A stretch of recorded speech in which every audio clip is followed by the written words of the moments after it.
شخص رسول خدا کی خدمت میں آیا اور کہا کہ یا رسول اللہ، میں نے ایسا گناہ کیا ہے کہ مجھے نہیں لگتا کہ میری بخشش ہوگی۔ کہا کہ خوب کیسا گناہ کیا ہے؟ کہتا ہے اسلام قبول کرنے سے پہلے جب میں کافر تھا تو میری بیٹیاں جب ہوتی تھیں اس زمانے میں زندہ دفن کر دیتے تھے۔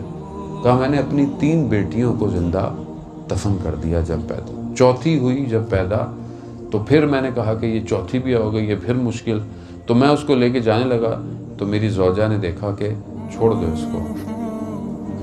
افسوس ہے کہ کہا میرا بھی دل نرم ہو گیا، ہم نے اس کو چھپا کے رکھا۔ جب وہ 3 سال کی ہوئی تو مجھے ہر وقت یہ گلٹ رہتا تھا، کیونکہ زمانہ ایسا تھا، اس زمانے میں یہ چیز بے عزتی سمجھی جاتی تھی کہ بیٹی جو ہو وہ گھر کے اندر ہو۔ کہتا ہے ایک دن میری زوجہ گئی ہوئی تھی، میں اپنی 3 سالہ بیٹی کو لے کر بیابان چلا گیا اور جا کر مٹی کھودنے لگا۔ وہ بھی یہ سمجھی کہ کھیل رہے ہیں، وہ بھی میرے ساتھ مٹی کو ہٹاتی رہی۔ پھر میں نے اس کو اس کھودی ہوئی جگہ پر رکھا اور مٹی ڈالتا رہا، وہ بھی سمجھی کہ کھیل رہے ہیں، لیکن جب اس نے دیکھا کہ مٹی کا وزن بڑھ گیا ہے تو اس نے گریہ شروع کر دیا۔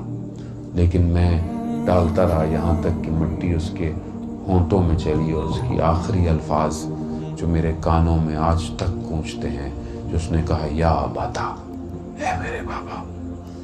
کہہ رہا ہے وہ وجدان ہے جو اس کے لیے میں ساری راتوں کو گریہ کرتا رہتا ہوں اور مجھے نہیں لگتا کہ میرا پروردگار مجھے معاف کرے گا۔ خوب رسول تھے، رحمت للعالمین تھے۔ رسول خدا نے کہا تیری ماں زندہ ہے؟ کہا نہیں۔ کہا تیری خالہ زندہ ہے؟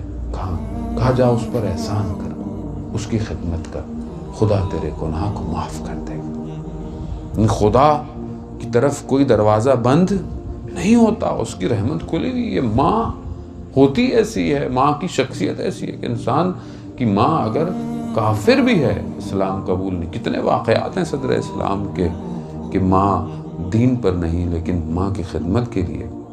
حضرت اویس کرنی کہ جو رسول خدا کے شیدائی تھے، آئے رسول خدا نہیں تھے، واپس چلے گئے۔ کیوں چلے گئے؟